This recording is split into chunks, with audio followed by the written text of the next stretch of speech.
spento il sole nel mio cuore perché non ci sarà più un'altra estate d'amore. I giorni sono fredde notti per me, senza più luce né calore. Sul caldo mare che ci ha fatto incontrare, un vento gelido mi porta il dolore. La bianca luna che ci ha fatto sognare si è spenta come il sole d'oro. Muore nell'ombra la vita, nel silenzio di tanti ricordi. Forse l'estate è finita, t'amo ancora. Si è spento il sole, chi l'ha spento sei tu. Da quando un altro dal mio cuore ti rubò, innamorare non mi voglio mai più e nessun'altra cercherò.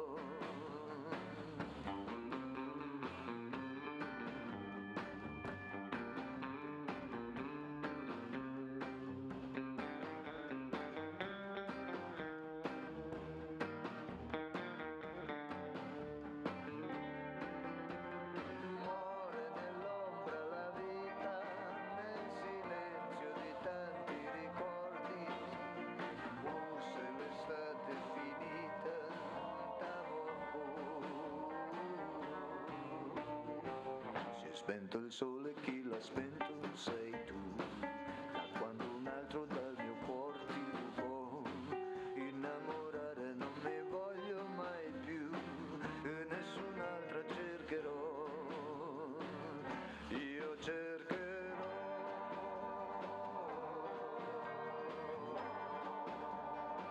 Amare un'altra non potrò.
Good evening.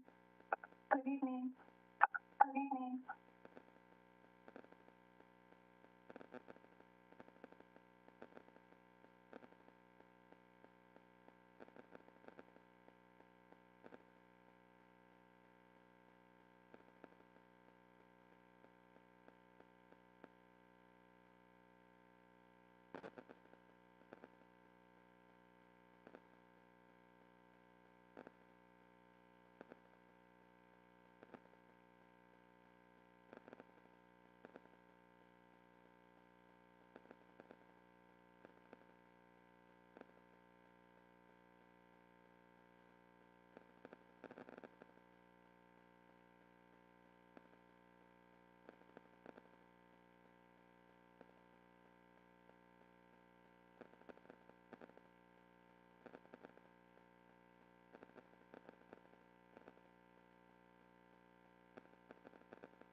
Yeah? Okay. Good evening, everybody. We're going to start a little bit different. I would like to introduce Ms. Urbina and Mr. Mata. Thank you for the hospitality, and I'll give you the floor.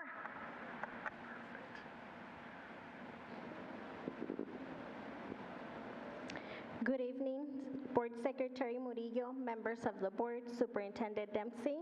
I would like to introduce our Student Council President Emiliano Flores and our historian Catherine Huerta, who will lead us in the pledge and to the salute to the flag of New Mexico.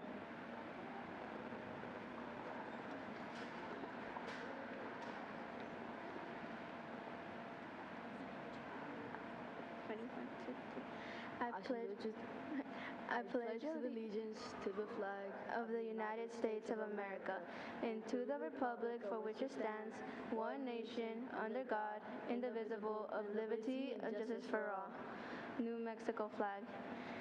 I salute the flag of the state of New Mexico and to see a symbol of perfect friendship among united cultures.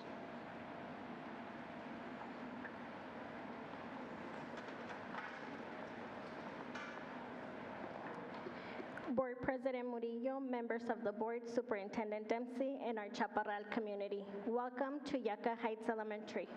I would like to introduce Mr. Abraham Uribe, our music teacher, who will be representing today's performance.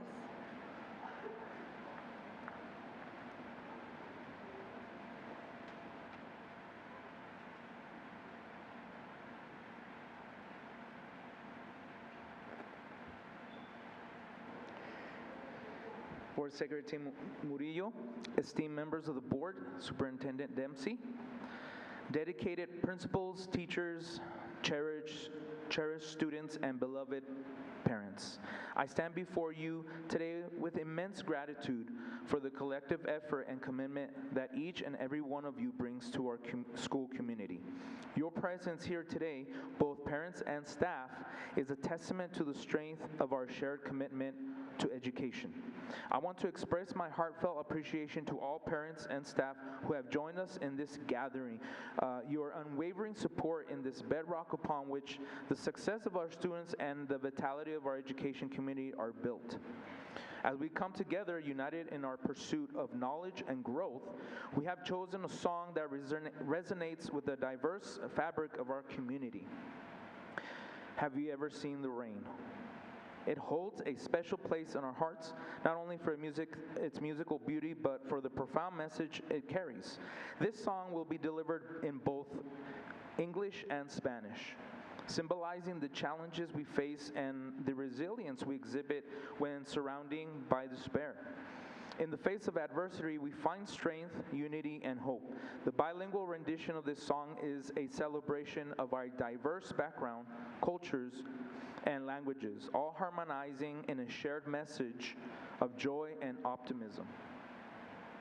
As the Spanish lyrics kick in, let us be reminded that even in moments of darkness, there is light that guides us towards joy and hope. Together as a community, we can weather any storm and emerge stronger, more united, and full optimism for the future. Thank you all for the dedication, hard work, and support. Let us continue to inspire and uplift each other as we navigate the journey of education and growth together. Without further ado, I present you los profes y sus coyotes.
Thank you for joining us this evening.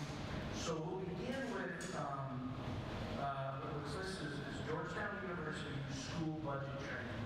And so Ms. Villalobos, over some time, has helped us get engaged in some specific training around school budget. And just recently, a group of 5 of us attended a conference in which Georgetown professors present material to us. And it gives you a little bit, what I think it helps is gives you a national view of school budgets, an idea of what things are happening nationally, and then sometimes you can make comparisons to what's going on statewide. What I really like about it is the opportunity to learn multiple approaches to building budgets, and I can see our team really growing. And the goal being, obviously, we want to build budgets that address students' needs.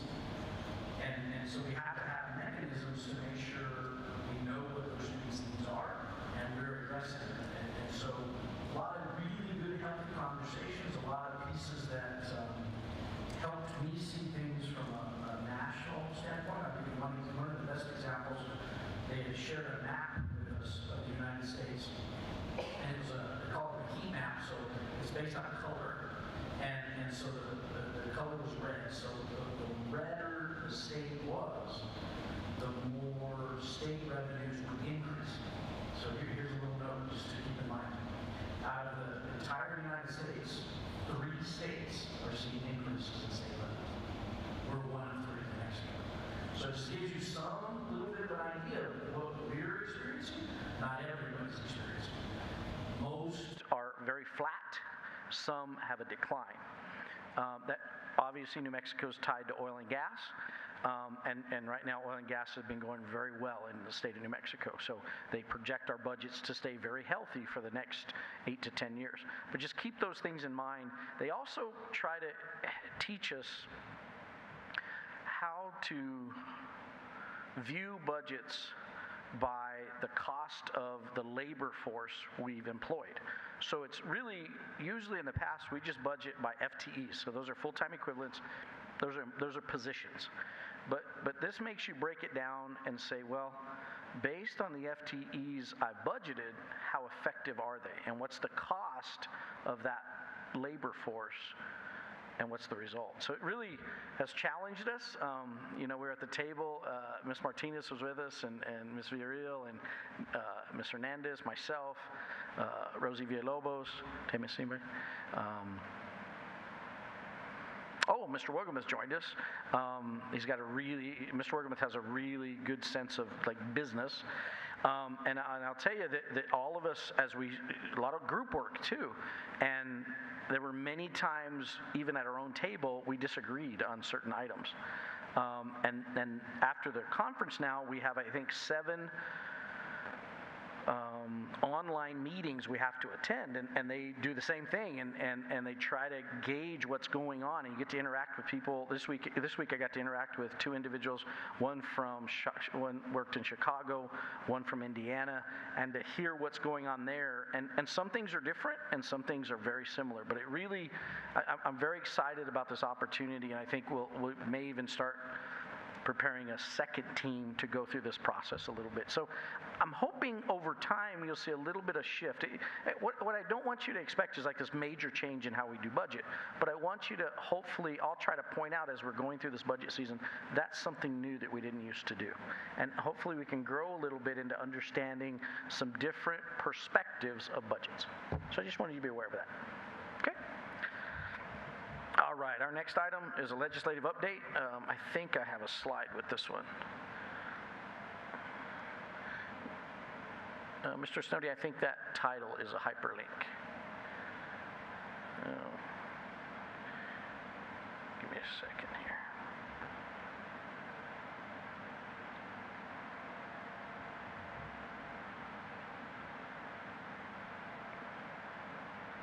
There it is. Okay. Okay, House Bill 2, that's the big funding bill. Every year, K-12 public education is funded through House Bill 2. That has made it through, it begins in the House. It has made it through its first committee. When I wrote this just probably a couple days ago, it had just been reviewed in House Appropriations. Now keep in mind it has to go through multiple committees, then House floor, then Senate side, Senate committees, Senate floor, and then back to the House where it originated for confirmation. Things that are being discussed, staff raises, anywhere from 3 to 6% increases. I am hearing, and it's not in House Bill 2, but it's a competing bill about a minimum salary for all school employees. Now, the minimum salary is $30,000, so really it targets probably most of our IAs, student nutrition, and custodials, and would set a minimum for that. So that's just something to think about. And again, we have to watch the process, and we really can't make any decisions until that process is done. Governor's funding request, this is where there's some very specific items that our governor is looking for, and one of the big ones is a literacy initiative around structured literacy, which is, we are one of the model districts for it. So that's all really good for us, and I think we're well poised to be able to meet her expectations and the state's expectations. I'll also mention, if you didn't see the governor's State of the State address, Gadsden was present and recognized for some of our efforts, and really appreciate that opportunity. I mentioned here the LESC's minimum salary request, and while I will say I didn't hear a lot about this conversation in the interim, which is usually where you kind of watch for topics that come up. This week, this seemed to have a lot of energy. So I think it could move, if you will. The next item is the the creation of the next New Mexico Literacy Institute. That is very much wrapped around the science of reading, which is structured literacy and all the pieces that we have worked very hard to make sure we're poised to deliver. It's really specific teacher training around how to teach reading and the science behind it. It's based on the models that have been delivered in Mississippi and Florida and Georgia and those other states, which have seen some significant increases in literacy rates. Next item is school calendar. That continues to be a little bit of a controversial item, so watch for this. The impact for us, and budget. We're in budget. We're starting our budget process. First step of budget project process is calendar. If you'll remember, a couple months ago, PED had started to draft a rule. The way that particular rule was drafted, there would be an impact on our calendar, specifically to the early release Wednesdays. So they had the hearing for that proposal.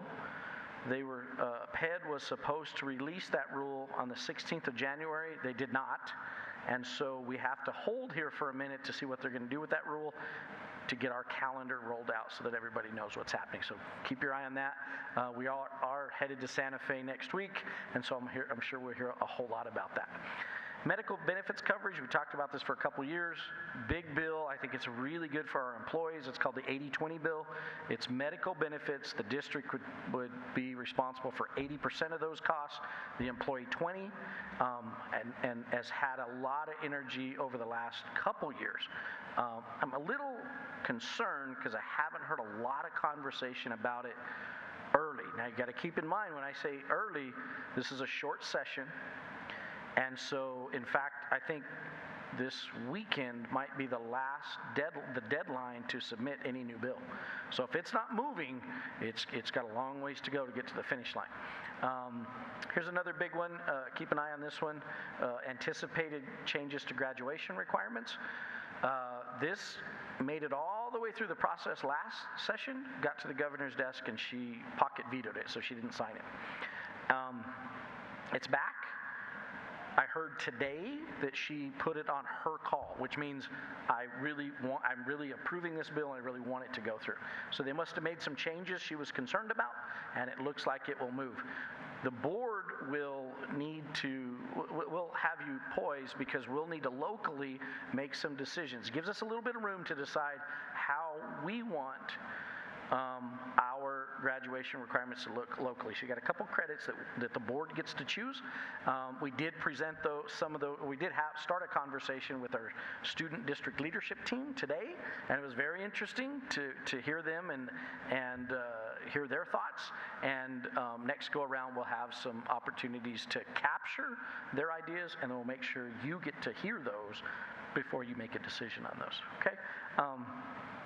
If you see any bills that come your way, it's sometimes hard to follow them all the way through.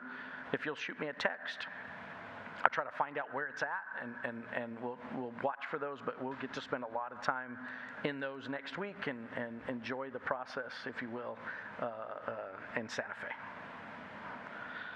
All right, next item is our student representative. We have Matthew Portillo, who's an 11th grader at Desert Pride Academy. Matthew. Good evening, Madam Board President Flores, school board members, Superintendent Dempsey, and guests. My name is Matthew Portillo, and I am a senior at Desert Pride Academy, and it is my pleasure to report the latest achievements from my school. First of all, we have had 42 graduates in December and 105 projected to graduate in May, including me.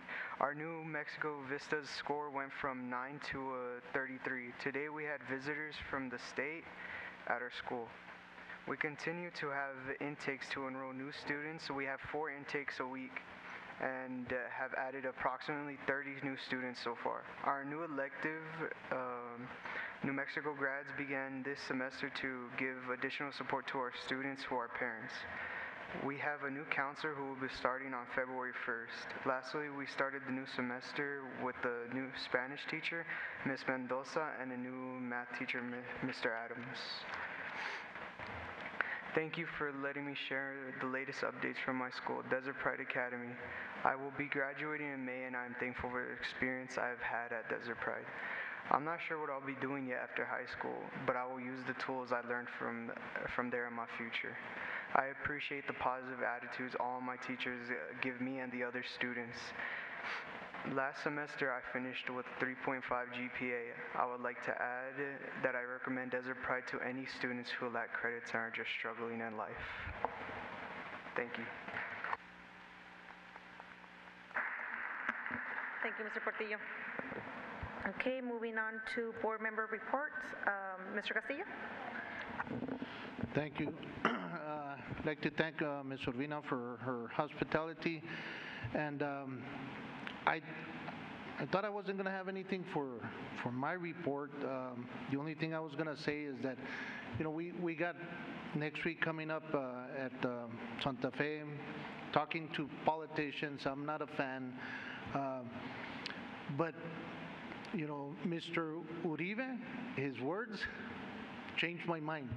So I guess now here we go. Thank you, Mr. Uribe, for those words, man. It did. I don't know. They were inspiring that to where I guess we're going to go put up a fight. But I really appreciate his words to everybody. Wow. So thank you. Thank you, Mr. Castillo. Mr. Lira?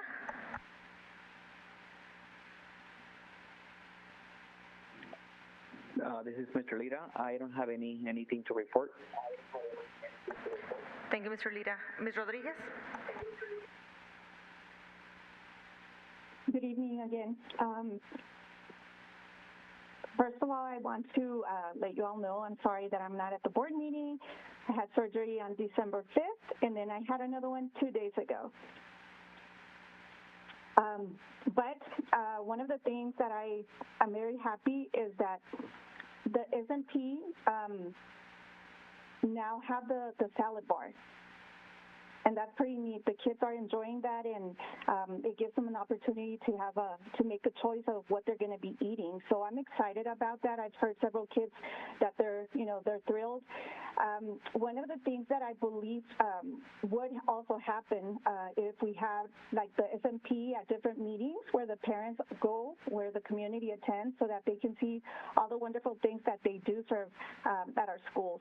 So again, a shout out to them. And then there's also a Facebook page page that I've been following for the SMP, which is great. You know, there's a lot of great information there. And to the choir, the teacher said, inspire and uplift. I think that's exactly what they did when they performed right now. They just sounded so beautiful. It's amazing. And then thank you, Mr. Portillo, for presenting your report for DPA. I'm excited because I heard there's going to be the grads program, so that's wonderful.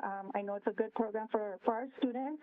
And of course, there's many things happening within the district. So again, I keep reminding you to please attend coffee with the principal, coffee with the superintendent. That's the way you're going to keep informed of what the things that are happening within our district. And that concludes my report. Thank you, Ms. Rodriguez. As to my report, thank you so much to Ms. Urbina and Mr. Mata and staff for your hospitality. Let me tell you, when I came in and I see those kids and they're like, welcome, and they took me to the library and they're, you know, making small talk and how was your day? And, you know, it's nice to have those conversations with the kids because we really don't get to interact with them. So when you guys host, that's my favorite time. The tacos were delicious as well. Also, let's see, Mr. Portillo left, but I wanted to say thank you so much for being here. We don't really get to have conversations with our student reps, but when we see them here a couple of times a year, and then we see them over the years, and then knowing that he's graduating, I'm like, for me that's special because I get to see him now in May and seeing his little reports and seeing him growing as a person and getting that confidence every time that they come. So I think that's awesome. Happy belated birthday, Mr. Dempsey. We sent a text, but we wanted to make it official as well here too. I agree with Ms. Rodriguez. I did spoke with my kids and with my little neighbors about the salad bar, and they were all excited, and they were saying that it was great. And my son said, I don't like the salad, but I started going and I tried it, and it's good. So even those kids that don't like to eat from the salad bar, just seeing it and seeing something new and something big and colorful and getting to try little things, I really like that. I want to congratulate the spelling bee participants. I wasn't able to attend in person yesterday, but I saw it online, and I was telling Mr. Dempsey that I saw the very first kiddo that walked down the stage, and he covered his face. He was so nervous. But then after that, seeing them like going through the words, it was pretty amazing. And then congratulations to the winners. I saw the 3 winners. So it was like a nice experience. So thank you, Mr. Carmona and team for providing that, because even though I wasn't able to be there in person, I was able to watch the whole thing online. And then what else? I also attended the All-State concert at Albuquerque last week with All-State kiddos. So 10 kids from Gadsden Independent School District participated, and all 10 kids were from Santa Teresa High School. And there was about 950 kids who auditioned and made it to the All-State concert, and out of those 950, 12 of them were from the South. One of them was from Silver City, and the other 10 were from Santa Teresa. So I thought it was pretty amazing representation, and I see great things happening, you know, being recognized by the governor in Santa Fe, and then seeing little things and seeing us and the exposure out there.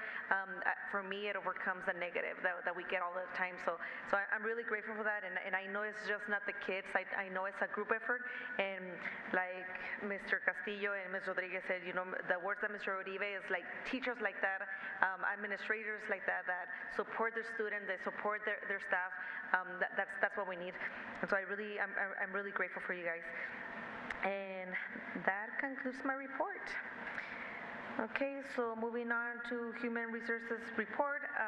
There's nothing there. And then moving on to modification of the agenda. Do I hear a motion?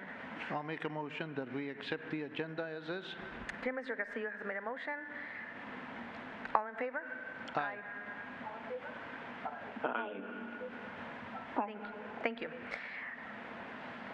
Okay, moving on to number 7, regular school board minutes for January 11, 2024. Do I hear a motion? I'll make a motion that I'd like to make a motion to accept board minutes as it is. Thank you, Ms. Rodriguez. Ms. Rodriguez has made a motion to accept the regular school board minutes for January 11, 2024. All in favor? Aye. Aye. Aye.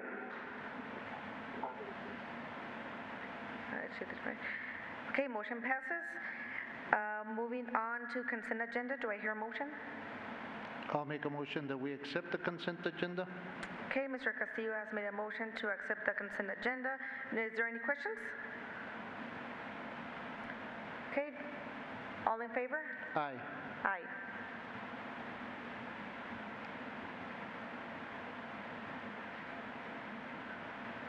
Aye. Okay, motion passes. Do we have any open forum? Madam Board Secretary, we have none. Okay, thank you. Okay, moving on to action items. Mr. Dempsey? All right, Secretary Murillo, our first item is Gadsden Middle School school color change request. Principal Quinones is going to present this item.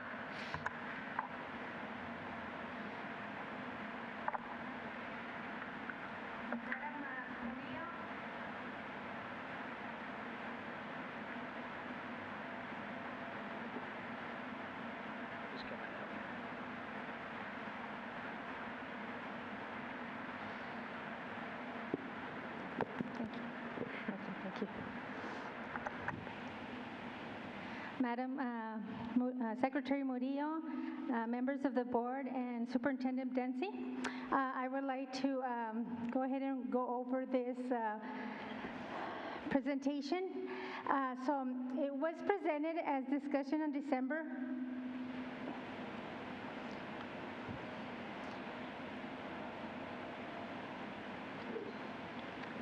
Okay, I'll continue. Okay, sorry. So we went ahead and Gadsden Middle School is up for a new building, so we're very excited. And for the past couple of years, we've had this. I have brought it to Mr. Dempsey and our school about changing our school colors to match Gadsden High School. There's a saying, "I bleed yellow and maroon," and we are red, black, and white. And so I understand what that means. And through the couple of years, we have our kids always wearing uniforms. Wearing uniforms, which is black, white, and red. And we have a lot of our students who wear Gadsden High School's colors. So it's kind of sad to have to correct them because they're not in uniform and they're not representing Gadsden Middle School colors. So we went ahead and we sent out a to vote for the community, and this was so basically it's to build sorry, building unity. Our goal is to build unity between the middle school and the high school by sharing the school colors. 56.1% were in favor of changing the Gadsden High School colors. So there was 442 responses, 69% were students favoring the changing of the colors, 22.2% parent and guardians, and 8.8% faculty and staff.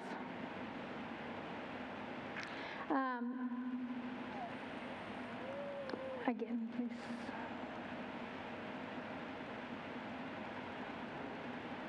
I'm sorry? Is there what?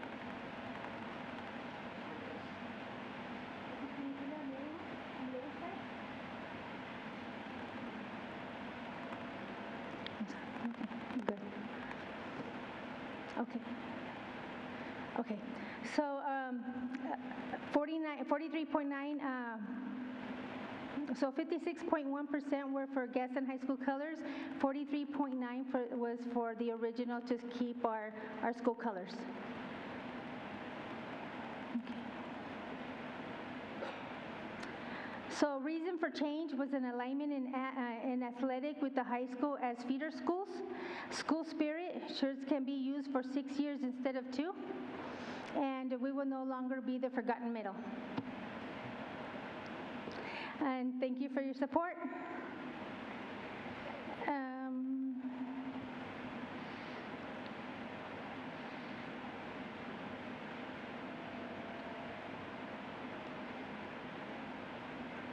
Okay.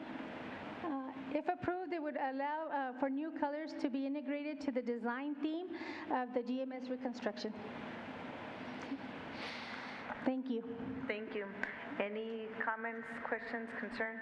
Mr. Castillo? It's not the middle school, it's the junior high. So I'm all for it. There is a motto at Gadsden Middle School is you enter as a Cub and you leave as a Panther. So we'll be just aligned with them. Nice.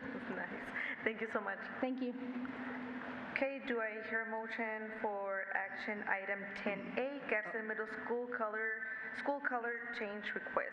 I'll make a motion that we accept the color change for Gadsden Middle School, junior high. All in favor? Aye. Aye. Aye. Aye. Okay, motion passes. Thank you. Congratulations, Mr. Castillo.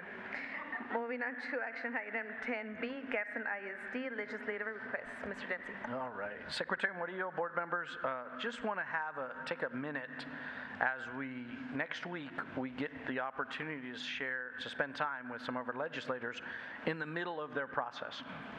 And sometimes as we get these opportunities, our specific needs or wants come up. And I want to make sure that we have an agreement upon those requests, and we've had that conversation before we get to Santa Fe, because if you haven't done this before, things move very quickly, and we have to be poised to be able to respond. Now, recall a few weeks ago, well, actually, several weeks ago, we had a legislative primer, and we had Las Cruces Public Schools, Hatch Public Schools, and Gadsden presented to all area legislators. And these are the list of items that we discussed. We talked about student mental health and chronic absenteeism. That's a topic in the legislature right now. We talked about the 80-20 bill. ESSER funding cliff, which is for all of us, we are the money provided by the federal government for pandemic recovery is starting to end. Those deadlines are coming, and whatever we had used those dollars for, anything recurring, we now have to find a way to fund that. Transportation expenses, we've had this conversation many a times. We, as a district, supplement our transportation dollars, meaning the amount the state gives us is about $1 million short of what it costs to run those buses. And so we would really like to see the state fix that hole so that those operational dollars don't go straight to transportation. We want transportation dollars to pay for transportation, and then we can reallocate those dollars in operational to other items. Unfunded mandates, that's always going to be a conversation when legislative sessions are involved. When decisions get made, sometimes there's inadvertent costs associated with those. We want to make sure that if we see any bills that are going to create unfunded mandates, we notify our legislators, say you need to put some money with that bill if you think we're going to be able to implement it. Federally funded positions and salary offsets. So as salary increases, our federal program budgets are not increasing. So our state budget likely will increase, federal will not. Some positions may have to come out of federal and into operational. Once that decision's made, you can never put them back. So it's a pretty big deal. And so we have to be thoughtful about it and very careful when we do that. CTE pathways, a lot of conversations around CTE, some very exciting opportunities. I think there's going to be a lot of options to maybe what they call below the line funds that we can apply for to build or support CTE pathways for our students. Adequacy in terms of funding, that was what Yazi Martinez's entire lawsuit was about. And the next item, I always talk to our legislators about discretionary funds. The reason why I believe discretionary funds are important is I believe we here are best poised to determine what our students and staff need to be successful. when I have discretionary funds, we then can make some local decisions. If the money is very clearly earmarked and we're told how to spend it, we get no discretionary nature of that. We just do what we're told. So just keep that in mind. And then there's a pretty significant battle going on, as always, around local control and who makes decisions and who has specific authority. So just watch for that. I know Mr. Guillen with the School Boards Association will review this with us next week, and we'll have an opportunity to talk about that. But just keep those things in mind. Now, I wanted to review those. I'm glad we did. Are there other items that we need to talk about before we get to Santa Fe?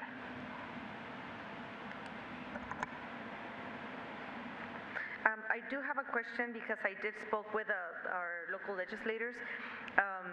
We were talking about number one, the student mental health and chronic absenteeism, and I know there's a lack of therapists. So then I was asked, if we give you this money and you don't have therapists, where are you going to put it? How are you going to target the student mental health?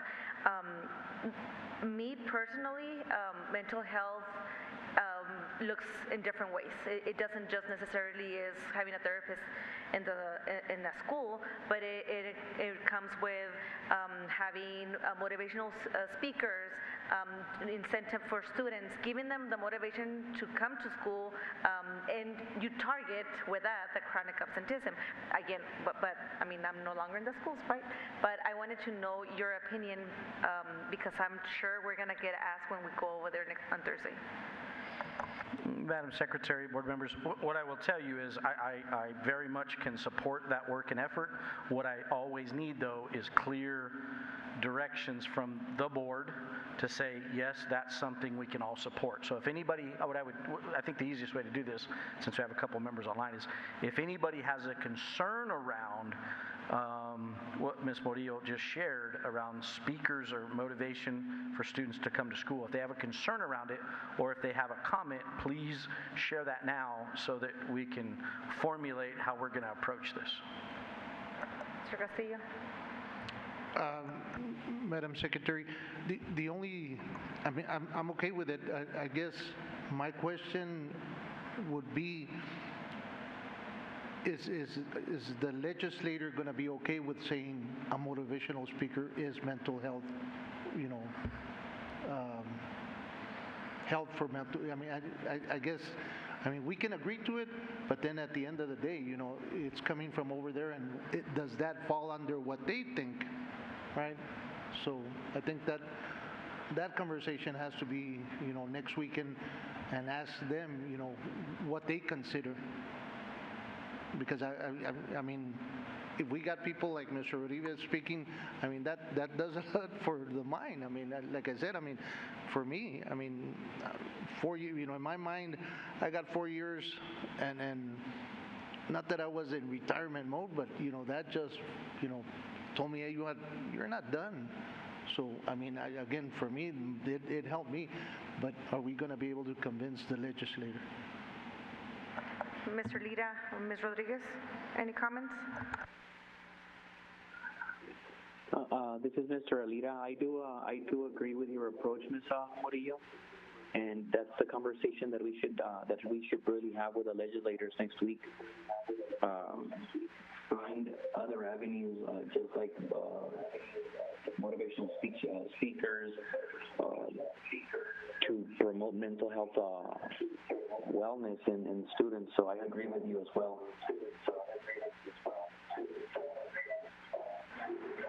Thank you. Ms. Rodriguez?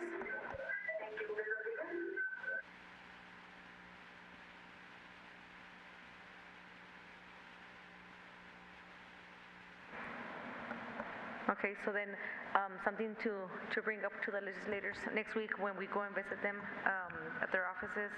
And I think the other ones is something that we were in agreement with the other schools, so it's something that they will cover as a whole, right? It's not going to be just directly to us. No, Madam Secretary, you're correct. That list is something all districts in Doña Ana County agreed to work on these components. This one drills a little bit further down, which is, I think, good. So, yeah, okay. Okay, any other comments, questions, concern? Okay, so then it is an action item, so do I hear a motion? Well, how? Madam Secretary, really. Madam Secretary? Oh, Yes. Ms. Rodriguez? Rodriguez? I'm sorry, I was having problems with the audio. But there's another one that I believe Ms. Flores wanted to be included, and that has to do with the special education stipend or special education teacher stipend.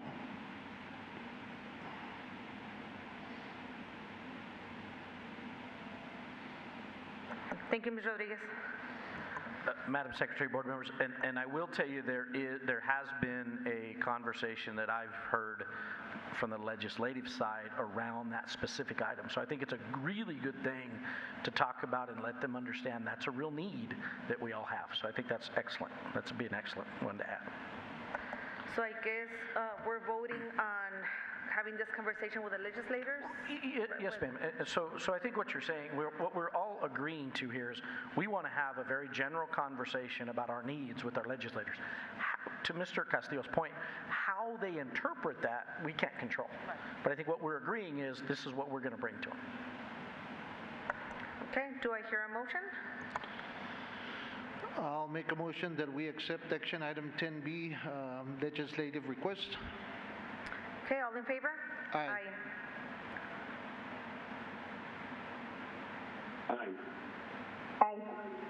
Okay, motion passes. Moving on to 11A, discussion item, proposed offer of land purchase by Alto de las Flores, MDWCA. Mr. Dempsey. Madam Secretary, board members, Ms. Cadena is going to help us with the next two items.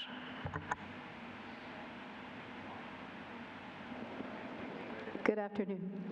Good afternoon, Madam Secretary, board members, Mr. Dempsey. Alto de las Flores Mutual Domestic Water Consumer Water Association is based out of San Miguel. They provide domestic water to the San Miguel area. They are actually in the process of designing, along with Bohannon Houston engineers, their new administrative offices for the San Miguel area. And they've approached myself to ask the district to consider selling a portion of the San Miguel Special Ed Complex. They have two proposals, one on the west and one on the east. If I can, yeah. So if you look at the aerial photo, you see those two kind of mustard yellow squares. There is one on the west that they're proposing. Possibly they were asking if they could include in that proposal the possible purchase of that parking lot along the west side. I did mention to them that that parking lot is an overflow parking lot that we use when we have training events at San Miguel, so that's probably not a consideration for us.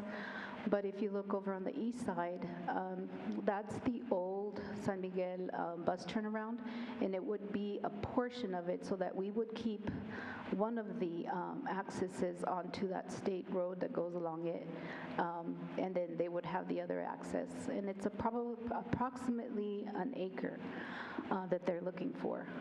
I do have members of the board, Mr. Chavez and Mr. Fefela of their board, and I also have Mr. Matthew Thompson from Bohannon Houston, and he's willing to come up here and answer any questions you may have.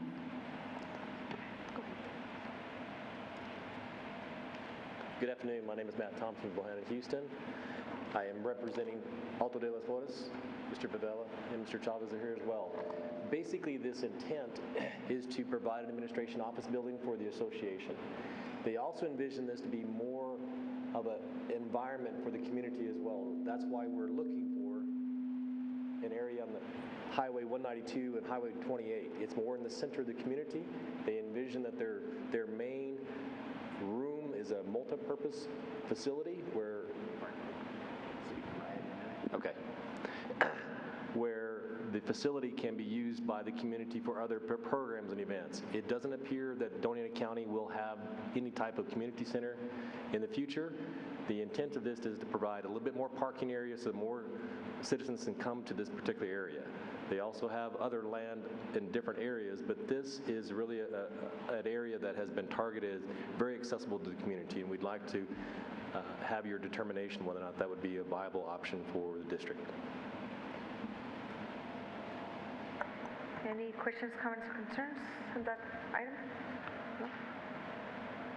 Madam Secretary, what I'd recommend is have the Water Association there work with Ms. Cadenda directly, and we'll relay that information to the board back and forth, and that will help you then make a decision if that is something that you're interested in doing. Yep. Fair enough? Okay. Madam Secretary. Ms. Rodriguez? Just a quick question. Yes. Is there a building there already where the yellow parts are? No. Madam Secretary, board members, Ms. Rodriguez, no. That is just like the old bus turnaround area. It's vacant. Our buildings are right to the left of that. Right there. Okay. Yes. Thank you. You're welcome. Thank you. Okay, moving on to discussion item 11B, renewal of U.S. Bureau of Land Management leases. Ms. Cadena? Madam Secretary, board members, Mr. Dempsey. So the district currently leases land from the Bureau of Land Management for 5 locations. Berino, Desert Pride, Chaparral Elementary, Sunrise, and Desert Trail. We've leased a lot of them for most of them for a very long time. BLM charges us $2 per acre per year, so it's a very reasonable lease that we pay.